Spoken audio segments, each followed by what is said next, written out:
El libro de Deuteronomio es el quinto libro de la Biblia y el último libro de la Torá. Después del éxodo de Egipto, Israel estuvo en el monte Sinaí por un año, entrando en un pacto con su Dios. Y luego tuvieron un desastroso viaje a través del desierto, y la generación del éxodo se descalificó a sí misma para entrar en la tierra prometida de Abraham. Así que Deuteronomio inicia con Moisés delante de esta nueva generación explicándoles la Torá. Y es a partir de aquí que el diseño y el propósito del libro se desarrollan. Deuteronomio está formado por una serie de discursos de Moisés donde él está solicitando a la nueva generación de Israel a ser fieles al pacto con su Dios. En el centro del libro está una colección de leyes, las cuales son los términos del pacto entre Dios e Israel. Algunas de las leyes son nuevas, pero muchas son repeticiones de las leyes dadas anteriormente en el monte Sinaí. Y de este hecho es de donde el libro recibe su nombre, de la palabra griega Deuteronomion, que significa segunda ley. Alrededor de estas leyes se encuentran dos secciones externas con discursos de Moisés. Cada una de estas están divididas en dos partes. Profundicemos y veamos cómo funciona todo esto. Así que, primero que nada, Moisés resume la historia hasta ahora y resalta lo rebelde que fue la anterior generación, contrastando con la gracia constante de Dios y su provisión en el desierto. Y Dios sí trajo su justicia sobre ellos, pero no abandonó sus promesas del pacto. Después de esto siguen una serie de sermones muy apasionados, donde Moisés llama a esta nueva generación a ser más fieles al pacto que lo que sus padres habían sido. Él les recuerda los 10 mandamientos, y luego el centro de esta sección es una famosa enseñanza llamada el Shema. Moisés dice: escucha, oh Israel, el Señor es nuestro Dios, el Señor uno es. Amarás al Señor tu Dios con todo tu corazón, con toda tu alma y con toda tu fuerza. Esta se convirtió en una oración diaria muy importante en el judaísmo, y esta une todos los temas de este libro. Así que la palabra escucha, Shema en hebreo, significa mucho más que solo oír. Su significado incluye responder a lo que oyes, o en español diríamos obedece. Y la palabra amarás en hebreo también significa mucho más que solo una emoción o sentimiento. Se trata de una decisión devota, de todo corazón a Dios, la cual involucra tu voluntad y tus emociones, tu mente y tu corazón. Ahora, para Israel su obediencia y devoción a Dios servían a un propósito mucho más grande. La obediencia a las leyes de Dios haría a Israel un pueblo único entre las naciones, justo como dijo Dios en el monte Sinaí. Ellos se convertirán en un reino de sacerdotes. Y Moisés ahora dice: ¿cómo? Israel tiene la oportunidad de mostrar al mundo entero la sabiduría y la justicia de Dios obedeciendo sus leyes. Y la otra idea clave en el Shema es que Israel estaba llamado a obedecer y ser devotos únicamente al Señor, o como literalmente dice en el hebreo, el Señor uno es. Ahora, tomando en cuenta el contexto, el punto central es que el Señor es el único Dios a quien Israel debe adorar y obedecer. Israel está a punto de entrar a la tierra de Canaán, donde las personas adoraban ídolos que representaban a todos los diferentes aspectos de la creación: el sol, el clima o el sexo y la guerra. Y en la perspectiva de Moisés, el adorar a esos dioses degrada a los humanos y destruye las comunidades. Pero adorar al Dios de Israel, quien es el Creador y el Redentor, esto guiará a la vida y a la bendición. Y así llegamos a la gran colección de leyes en el centro del libro, y estas están más o menos acomodadas por temas. Así, la sección inicial es acerca de la adoración de Israel a su Dios. Ellos debían tener un templo central donde el único Dios sería adorado. Y Dios también debía ser adorado mediante el cuidado que Israel proveyera a sus pobres. Por ejemplo, todos los israelitas debían apartar 1/10 de su ingreso anual para el templo, pero otro 10 debía apartarse cada 3 años y ser dado a los pobres. Y estas eran la clase de leyes que ponían a Israel en la vanguardia de la justicia en comparación con sus antiguos vecinos. Y todo estaba conectado con la adoración a Dios. La siguiente sección describe las cualidades de carácter de los líderes de Israel. Así que los ancianos, los sacerdotes y los reyes estaban bajo la autoridad de las leyes del pacto, las cuales Dios dijo que Él haría cumplir enviando profetas para pedirle cuenta a los líderes. De manera que en contraste con los vecinos de Israel, donde los reyes eran considerados como divinos y como la ley misma, los líderes de Israel estaban subordinados a la ley y a los profetas. Lo que continúa es una larga sección de leyes acerca de la vida civil de Israel. Reglas sobre el matrimonio, la familia y los negocios, también sobre la justicia social, sobre su sistema social y cómo debían proteger a los huérfanos y a los extranjeros, y luego estas reglas concluyen con más leyes sobre la adoración. Ahora, aquí hay algunos consejos para leer todas estas leyes. Recuerda, primero que nada, que estos son los términos del pacto del Sinaí dados específicamente al Israel antiguo, quien vivía en una cultura que es muy diferente a la tuya. Y en segundo lugar, no será útil que compares estas leyes con las leyes modernas de una cultura muy diferente. Más bien, estas leyes fueron dadas para apartar a Israel, así que debemos comparar estas leyes con las de los vecinos de Israel, como Asiria y Babilonia. Y cuando haces eso, de repente, las leyes que parecen duras o extrañas se hacen mucho más claras. Puedes darte cuenta que Dios está empujando a Israel a un más alto nivel de justicia que el que se conociera hasta la fecha. Y finalmente, intenta discernir los principios centrales de sabiduría o justicia que están debajo de cualquier ley en particular, y descubrirás algunas cosas bastante profundas. Así que aquí tienes una tarea para obtener créditos extra. Ve a ver cómo el apóstol Pablo hace esto en su primera carta a los Corintios, capítulo 9, versículo 9, y él cita una ley de Deuteronomio capítulo 25, versículo 4. Es muy interesante. Volvamos a Moisés. Después de abordar todas estas leyes, emite el reto final de que Israel debe escuchar y amar a su Dios. Él emite primero una advertencia y un ultimátum. Si Israel escucha y obedece a su Dios, todo irá genial. Habrá mucha bendición divina. Pero si ellos no obedecen y se rebelan, habrá hambre, plagas, devastación y eventualmente exilio de la tierra. Y luego Moisés los obliga a tomar una decisión. Él les dice: hoy he puesto delante de ti la vida y el bien, la muerte y el mal. Escoge, pues, la vida para que vivas tú y tu descendencia, amando al Señor tu Dios y escuchando su voz. Pero luego Moisés dice esto: yo sé que después de mi muerte se corromperán y se apartarán de Dios y terminarán en el exilio. Lo que es un poco decepcionante, pero él ha estado con esta gente durante décadas y es bastante claro que sus esperanzas no son muy altas. Pero no todo está perdido, dice Moisés. Un día, cuando Israel esté en el exilio, en algún punto, dice Moisés, ellos pueden volverse a Dios, quien ha dicho con sus propias palabras que circuncidará sus corazones para que puedan amarle con todo su corazón y toda su alma y así tengan vida. Ahora, esta es una vívida metáfora que está diciendo que algo está fundamentalmente mal con el corazón de Israel. Es necio y duro, y es lo mismo que está mal con el corazón de toda la humanidad.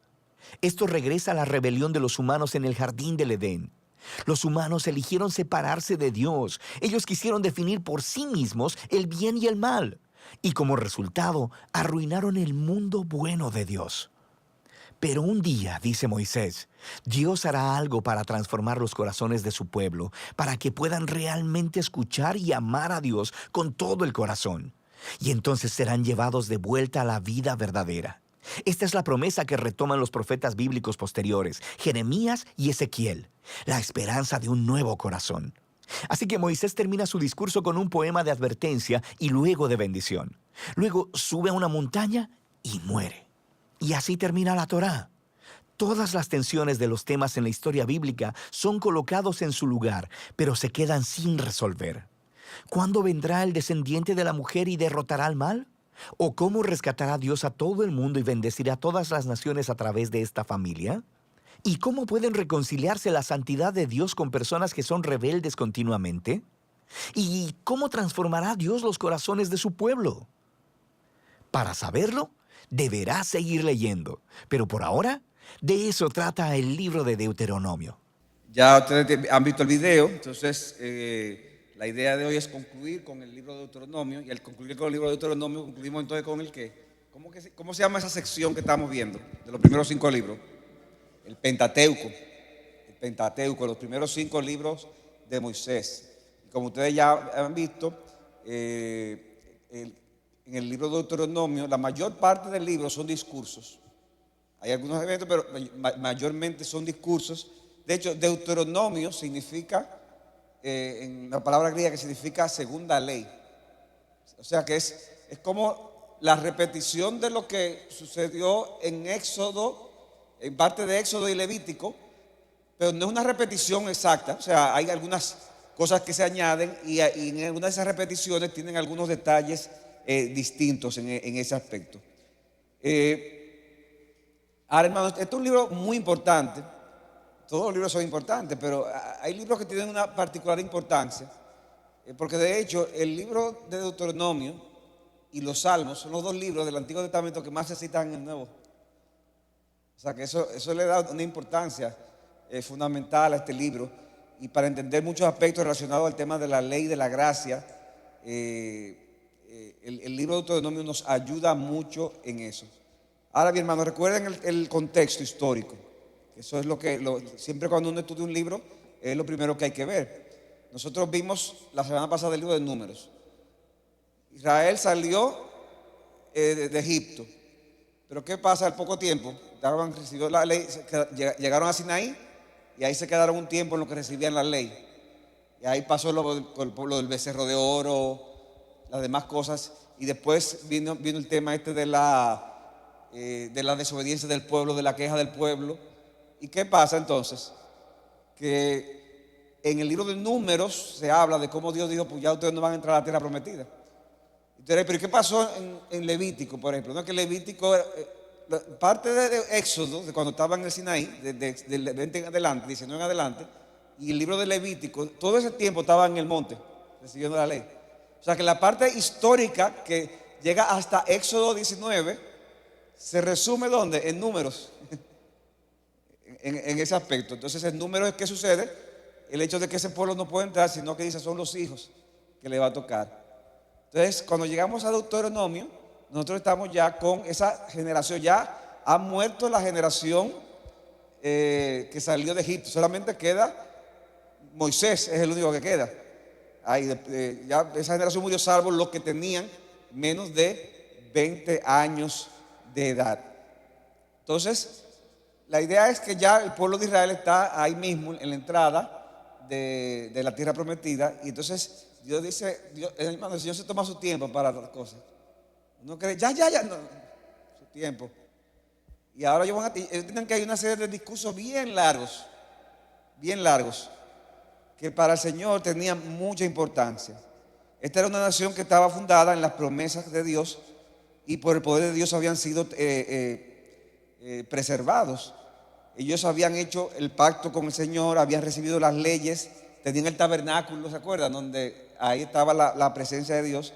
Pero ahora llegaba el punto, vamos a decirlo así, climático, y era que ellos iban a poseer la tierra para que se cumplieran las promesas que Dios le había hecho. ¿A quién? ¿A quién le había hecho esas promesas? A Abraham. ¿Se acuerdan? Génesis capítulo 12, hermano. Yo quiero, hermano, que veamos esa conexión de la Biblia. La Biblia es un solo tema. Es un solo tema. Entonces, en ese aspecto, en Deuteronomio es como un recuerdo a esa futura generación, diciendo: mira, todo eso que pasó en el pasado, el pacto sigue, pero tiene que obedecer para que no te pase lo que le pasó a la antigua generación. Ustedes vieron un poquito de la estructura, en el material que tienen en la mano, está un poco estructurado un poco distinto, pero la idea es la misma. Hay una palabra que es muy importante, que ya la hemos mencionado, es la palabra pacto. La palabra pacto. ¿Qué es el pacto? El pacto es un vínculo, ¿qué era en ese momento? Un vínculo de sangre administrado soberanamente, con acuerdo entre dos partes. Y era normal en el cercano oriente, en esa época, que los gobernantes usaran de pacto para hacer alianzas. Entonces, esa alianza, por lo general, se usaba un documento y había una ceremonia con testigos y un sello, un signo simbólico en ese aspecto. Este modelo de pacto es una de las formas, hermanos, que Dios trata con nosotros, que ha tratado a todo lo largo de la historia con su pueblo. Dios hizo un pacto con Adán, aunque no se menciona expresamente. ¿Con quién más después de Adán? Con Noé, con Abraham. Recuerden lo del... ¿Quién tiene el micrófono? Tiene que estar pendiente con el micrófono. Pero fue con Noé, con Abraham, y después entonces está este pacto con Moisés. Entonces Entonces aquí en Deuteronomio ya han pasado más de 40 años de ese pacto, pero Dios lo que hace es que reitera ese pacto en ese sentido. Entonces vamos a ver entonces en sentido general el libro de Deuteronomio. Recuerden que, como nos dijo el hermano Hugo, sí, me encanta la participación, pero vamos a esperar el micrófono para que así quede grabado. Nosotros tenemos, cuando llegamos al libro de Deuteronomio, en los primeros 4 capítulos, donde son como una especie de prólogo histórico, por decirlo de alguna manera, prólogo histórico. El Señor ha demostrado que es justo y misericordioso, pero por la falta de confianza del pueblo de Dios en el poder de Dios, ¿qué pasó? Que esa primera generación no entró a la tierra prometida, ya lo dijimos. Deuteronomio 1:32 dice: pero con todo esto ustedes no confiaron en el Señor su Dios, que iba delante de ustedes en el camino para buscar el lugar donde acampar, con fuego de noche y nube de día, para mostrarles el camino por donde debían de andar. Él está hablando a ellos, pero no, realmente eran los padres, para que al final es el mismo pueblo. Entonces, eso es como que nos digan a nosotros, porque ustedes como nación se liberaron en el 1844. Bueno, yo no estaba ahí, pero somos nosotros como nación, porque sigue siendo en ese sentido la misma nación. Y por eso el pueblo quedó vagando en el desierto. Y el resumen podemos verlo en Deuteronomio 4:35, que Dios exige, hermanos, fidelidad. Hay un pacto que Dios va a comprometer, pero Dios exige fidelidad al pueblo. Entonces, en el capítulo 5 comenzamos a ver algunas estipulaciones. Sí, Julio. Pastor, Sí. el juicio de Dios que no le permitió a esa generación fue concretamente por lo del pacto, fue por lo del becerro de oro. No, fue por El la comportamiento desobediencia después general. de la ley moral, después de los 10 mandamientos. Sí, fue mucho después. O sea, acuérdate que en el Sinaí él recibió primero los 10 mandamientos y junto con los 10 mandamientos recibe también las demás leyes. Pero después, y después que termina todo eso, entonces que comienzan de nuevo el recorrido para la tierra prometida. Entonces ahí vienen las quejas constantes, la rebelión de Corea. Entonces ahí en ese contexto es que Dios en un momento dado dice, ya este pueblo no entrará. O sea que no fue por lo del becerro, fue por el cúmulo de cosas, por decirlo así, que al final hasta el mismo Moisés no pudo entrar. cuando vino el tema de la peña, recuerdan que golpeó la peña.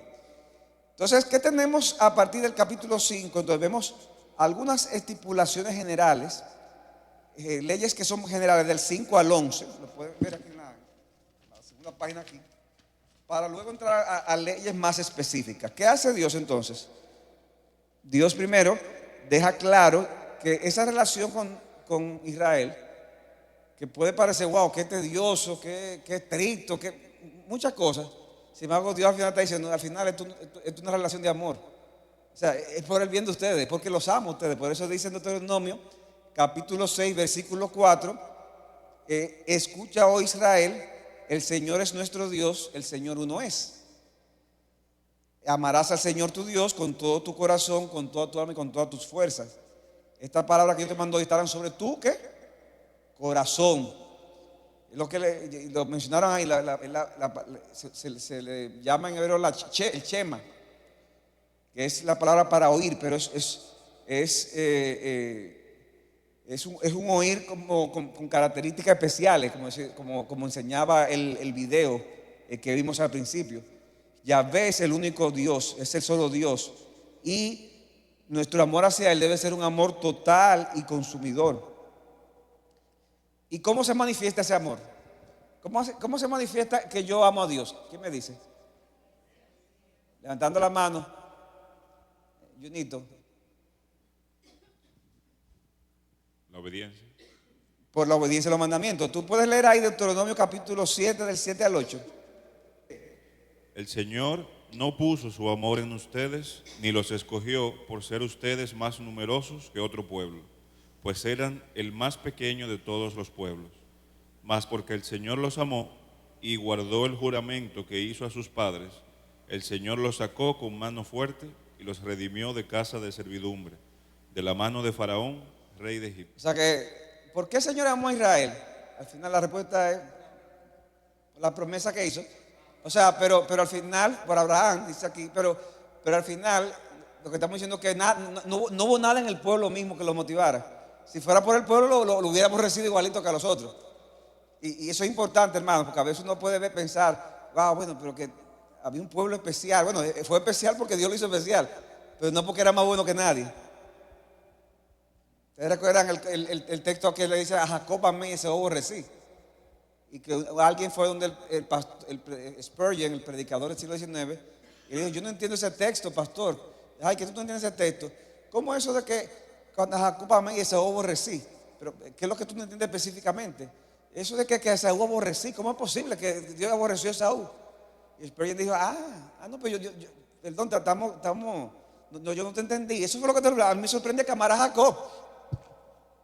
Lo sorprendente fue que amara a Jacob. Porque usted ve a Jacob, ¿y qué era Jacob? Otro perverso. O sea, ahí los dos eran perversos, Jacob y Esaú. Pero Dios amó a Jacob y aborreció a Esaú. A Esaú le dio lo que se merecía.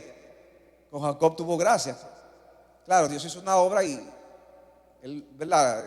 Vemos después el cambio en Jacob, pero uno ve el peregrí y no era fácil. Entonces, eso es importante cuando entendemos el tema de los mandamientos de Dios. Dios lo da por amor,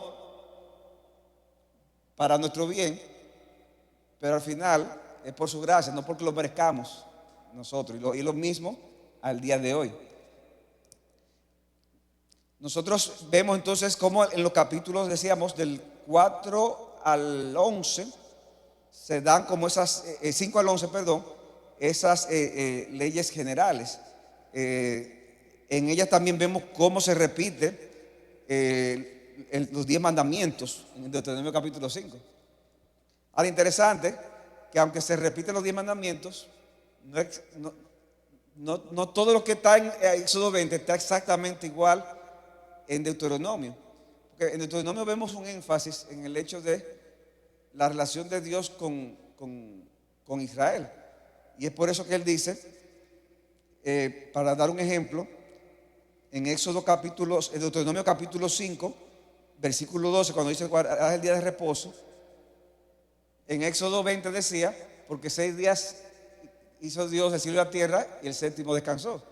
Sin embargo, aquí dice, la razón que da que Deuteronomio es, acuérdate de que fuiste esclavo en la tierra de Egipto y que el Señor tu Dios te sacó de allí con mano fuerte y brazo extendido. Por tanto, el Señor tu Dios te ha ordenado que guardes el día de reposo. Entonces, por eso cuando ve esto, hermano, no debemos de verlo como una mera repetición. Eso ya yo lo leí en Éxodo. No, porque aquí está tomando otras dimensiones que enriquecen el entendimiento nuestro de la palabra. Ya desde los capítulos 12 al 26, este libro, como le decía, que tiene muchos discursos, vemos estipulaciones, leyes, pero que son como más específicas, donde se mezclan diferentes tipos de leyes. Por ejemplo, se habla de cosas que tienen que ver con aspectos morales, pero también se habla de cuando tú encuentres los ídolos en la tierra que tú vas, la forma en que tú tienes que destruirlos. Se repite lo de los animales limpios e inmundos, que en Levítico se había hablado. Se reitera en el capítulo 14. Se habla de regulaciones de cómo, con respecto a los diezmos, con respecto a la forma en que tú tienes que tener animales. Hermano, uno ve todas esas regulaciones, ¿no? Es sorprendente como el cuidado de Dios, el respeto de la propiedad privada. Hay personas que piensan como que la Biblia fomenta todo para todos. No. En la Biblia protege la propiedad privada. Por eso dice no codiciarás nada de tu prójimo. Ahora también se promueve también que el hecho de dar, el hecho de ser buenas obras, el hecho de tener misericordia. Y eso es importante tener eso en cuenta.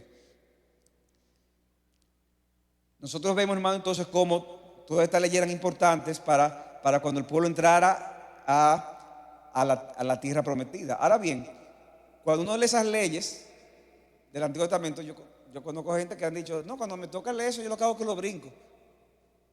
Yo lo brinco. Mire, hermano, no lo brinque, porque esa es la Biblia, te está brincando la palabra de Dios. Entonces lo que tiene que aprender es cómo interpretarla, correctamente. Eso es importante tener eso en cuenta. Y algo que hay que tener claro es, por un lado,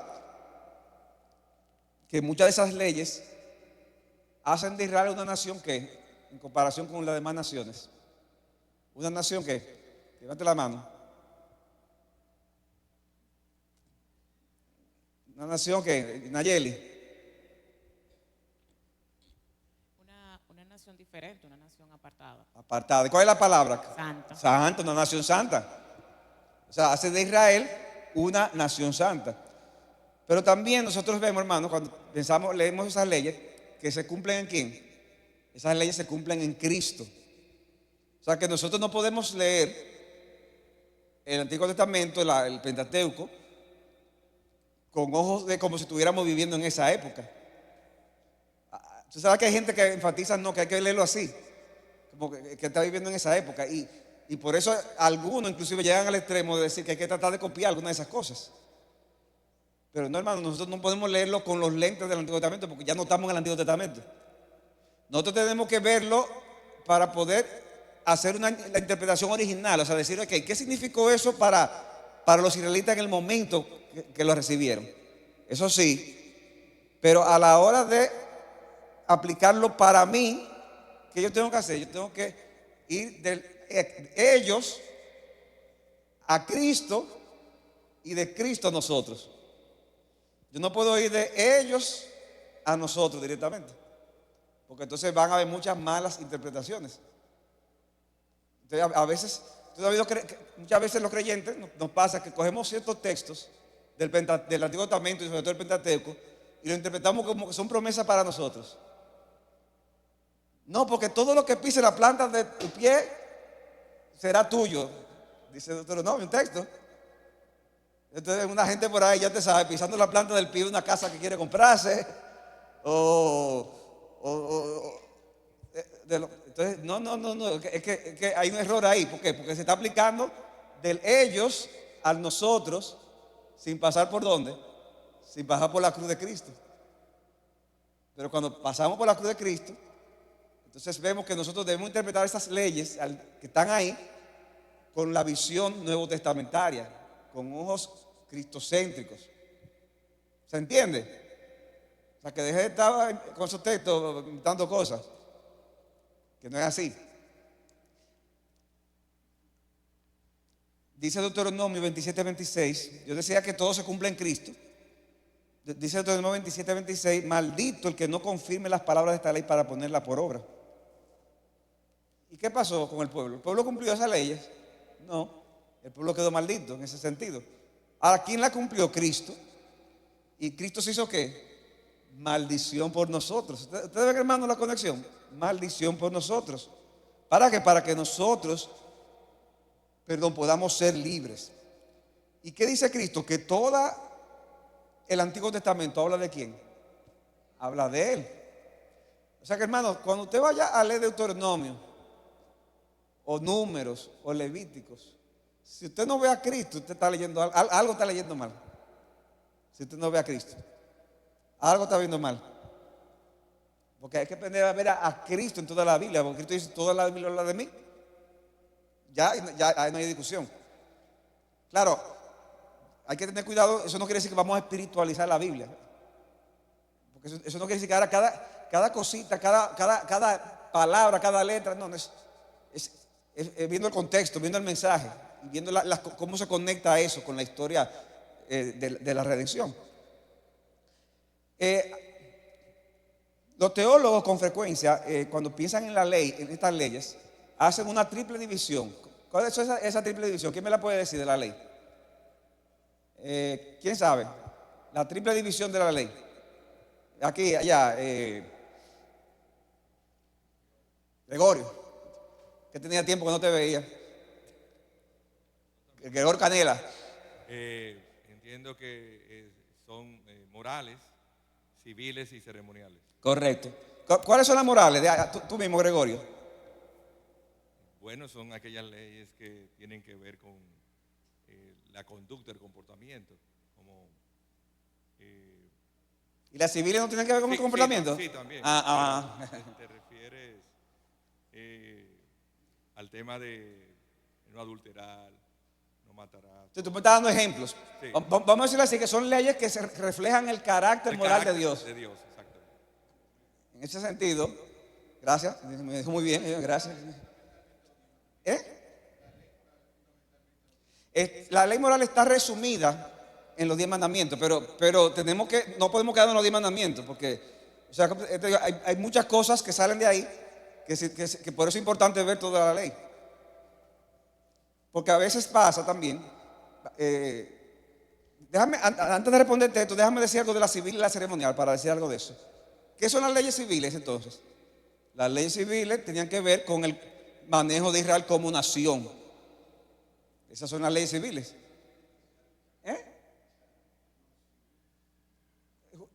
Bueno, judicial es parte de eso, era parte, pero civil es más como más amplio. Tenía que ver con el gobierno, con aspectos específicos de la administración del reino. Y también había leyes ceremoniales, de los sacrificios, ese tipo de cosas. Pero ahora bien, hermanos, importante, esa triple división en la Biblia no aparece como tal, que estas son las leyes civiles. Entonces, yo quiero que tengamos eso pendiente, porque estos son, ¿verdad?, categorías que yo pienso que son válidas, pero tenemos que tener cuidado de repente no leer la Biblia como que si Dios mismo está poniéndolo de forma con categoría. Okay, esta es la moral, esta es la civil, esta es la, no es así, porque tú te vas a las leyes ceremoniales, civiles, por ejemplo, en Deuteronomio, y en un momento dado te dice, y no pondrás obstáculo al ciego, no maldecirás al sordo. Eso es civil, pero o sea, es una regulación, pero eso es solamente civil. O sea, tú maldecir a un sordo o poner, es un principio moral, ¿verdad que sí? Sin embargo, está dentro de la ley civil. Entonces, ¿a dónde voy con eso? Que aunque la distinción ayuda mucho, la distinción es importante, tenemos que tener cuidado de que, bueno, estoy aquí leyendo ahora las leyes civiles, ya yo sé que todo eso era de la nación de Israel, no, o las leyes ceremoniales. Yo tengo que leerla y ver de qué forma se cumple ahora en el Nuevo Testamento. O sea que el trabajo es un poquito más complejo de ahí. Cuando la gente lo divide así, la gente se queda en los 10 mandamientos, ok, ya pasó lo moral, esto es lo que va, ahora vamos con lo civil. Y resulta que no es así. Aún los mismos 10 mandamientos, por ejemplo, tienen detalles que no son exactamente, que uno dice, es un resumen de la ley moral, sí, pero hay detalles que no necesariamente son aspectos morales. Por ejemplo, cuando dice, hijos, honra a tu padre y a tu madre, ¿y cómo sigue diciendo el texto? Para que te vaya bien y tenga larga vida en la tierra que el Señor tu Dios te da. ¿En cuál tierra? En ese contexto, la tierra prometida. ¿Qué te está diciendo eso? Entonces, ¿eso es civil o eso es moral? ¿Se entiende? O sea, yo tengo que tomar el principio, pero hay un ejercicio que hay que hacer de saber, okay, cómo eso se transforma, cómo eso yo lo aplico al día de hoy. Entonces, o cuando dicen eso en Deuteronomio que leímos, acuérdate que tú fuiste esclavo en Egipto. Y eso lo dice en el contexto de los 10 mandamientos. Pero literalmente nosotros no fuimos esclavos en Egipto, nosotros no estábamos ahí. Entonces, eso es importante tomar eso en cuenta. A veces queremos como usar categorías para simplificar cosas y resulta que a veces no, es un poco más complejo de ahí. Pero la división es útil, definitivamente, y nos ayuda. Adulterar siempre ha sido malo, no importa en qué ley. Y matar siempre ha sido malo, robar siempre ha sido malo. Y en ese sentido, ¿verdad?, son reflejos del carácter moral de Dios. Paulina, dígame. Yo quiero hacer una pregunta. Entendiendo lo que estamos estudiando, por ejemplo, Génesis vendría siendo como la creación, ¿verdad? El segundo, que es la creación y la caída. Sí. El segundo libro es Éxodo. El Éxodo, es el mandato del Señor para sacar el pueblo, ¿verdad? La tercera sería Números. Levítico. Levítico, que viene siendo, ese no lo tengo todavía Son las leyes ceremoniales, Las leyes ceremoniales, los sacerdotes, los sacrificios. Ajá.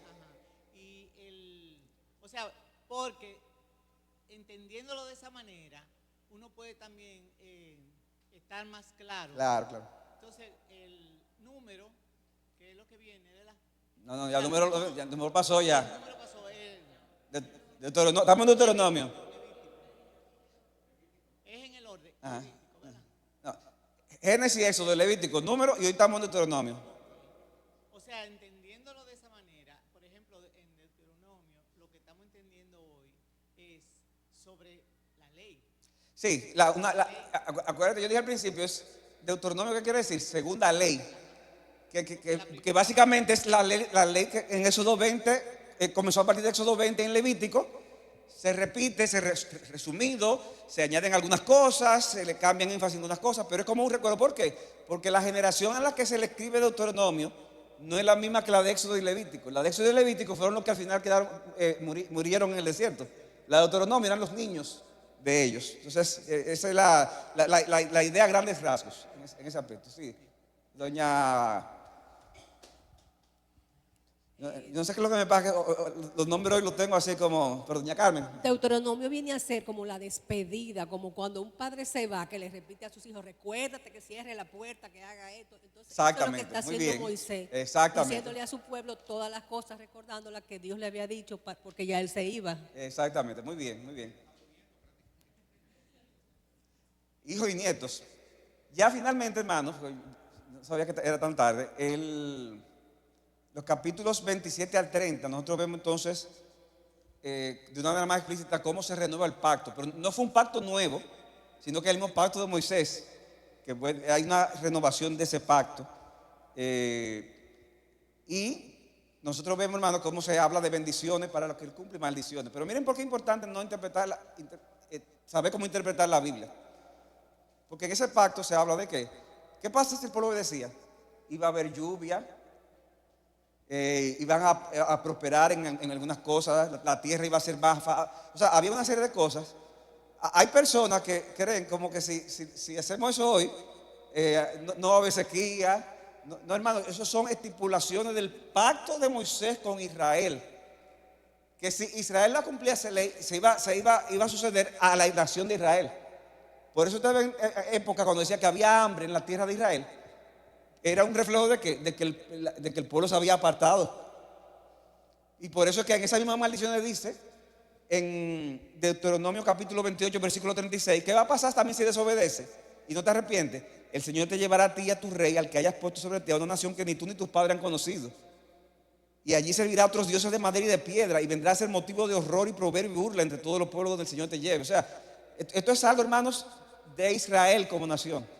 Nosotros no podemos de repente tomar ese texto y como pasarlo directamente al Nuevo Testamento sin pasarlo por la cruz de Cristo. Ahora, interesante, hermanos, que el mismo Deuteronomio que dice esas cosas también da palabras de esperanza. Dice capítulo 29, versículo 4: hasta el día de hoy el Señor no les ha dado corazón para entender, ni ojos para ver, ni oídos para oír. O sea, Moisés está dándole todo eso, pero al final también está diciendo, mira, todo esto al final, yo sé que ustedes no van a poder. No van a poder porque no tienen eso. Pero dice, en el capítulo 30, versículo 2 dice, Deuteronomio 32, y sucederá, vamos a leer del 1, y sucederá que cuando todas estas cosas hayan venido, la bendición y la maldición, y las recuerdes en todas las naciones donde el Señor tu Dios te haya desterrado, y vuelvas al Señor tu Dios, tú y tus hijos, y le obedezcas con todo tu corazón y con toda tu alma, conforme a todo lo que yo te ordeno hoy, entonces el Señor tu Dios te hará volver de tu cautividad y tendrá compasión de ti y te recogerá de nuevo de entre todos los pueblos donde el Señor tu Dios te haya dispersado. O sea, ¿qué está diciendo? Cuando tú te arrepientas, tú vas a volver a la tierra. Y eso se cumplió. ¿Sí o no? Sí y no. ¿Por qué sí y no? Porque sí hubo un retorno, pero fue un retorno parcial, no fue un retorno total. Hubo un arrepentimiento, sí, pero no fue un arrepentimiento general, genuino. Al final, hermanos, esas son promesas que se van a aplicar al nuevo pacto. Y por eso es la importancia de ver a Cristo. ¿Por qué? Porque ¿qué es Cristo en el nuevo pacto? Cristo es Israel. Cristo es como el verdadero Israel. ¿Y qué pasa al ser el verdadero Israel? que Él entonces como el Salvador del mundo viene y nos llama de nuestro exilio en el que estábamos. ¿Para qué? Para entrar entonces a la nueva tierra. ¿Cuál es esa nueva tierra? La tierra de descanso. ¿Cuál es esa tierra de descanso? Cristo dice, venid a mí todos los que estáis trabajados y cargados, que yo os haré ¿qué? Descanso. O sea, que ese descanso, ¿quién es? Cristo. Y nosotros estamos en ese descanso que es Cristo y vamos a tener en una parte inicial, y eso se va a completar cuando Cristo vuelva. Entonces al final esa promesa de Deuteronomio se cumple en ¿quién es? En Cristo y nosotros. O sea que ahí sí podemos aplicarlo nosotros, pero siempre por medio de Jesucristo. ¿Se entiende, hermanos? Siempre por medio de Jesucristo. Trate siempre de hacer ejercicio cada vez que usted vea estas cosas. Finalmente, ya hermanos, en los capítulos 31 al 34, Moisés habla del futuro de Israel, lo que va a suceder. Él dice en el capítulo 32, versículo 18, despreciaste a la roca que te engendró y olvidaste al que te dio a luz. Y por eso le dice que vendrá, todas las situaciones que vendrá. Pero hermanos, al final el libro de Deuteronomio es un libro de esperanza. ¿Por qué? Porque a pesar de esas cosas, Dios va a seguir fiel a su promesa con su pueblo. Y es tan así que dice, en su misericordia, dice Moisés, y no se preocupen, yo me voy, pero va a venir un profeta que ustedes van a oír. Deuteronomio capítulo 18, versículo 18. Un profeta como tú levantaré de entre sus hermanos y pondré mis palabras en su boca y él les hablará todo lo que yo os mande. ¿Y quién es ese profeta? Jesucristo. En Hechos se cita ese texto para decir esto. Esa fue una promesa que se cumple al día de hoy. O sea que Moisés era el profeta del pueblo, pero al final Moisés era un hombre. Moisés no podía transformar el corazón de los israelitas. Dios mandó a un profeta que su palabra crea poder, y con ese poder transformó el corazón de las personas, y a ese que escuchamos, a nuestro Señor Jesucristo. Y nada, hermano, y Deuteronomio termina con la muerte de Moisés. O sea que ya, ahí terminamos.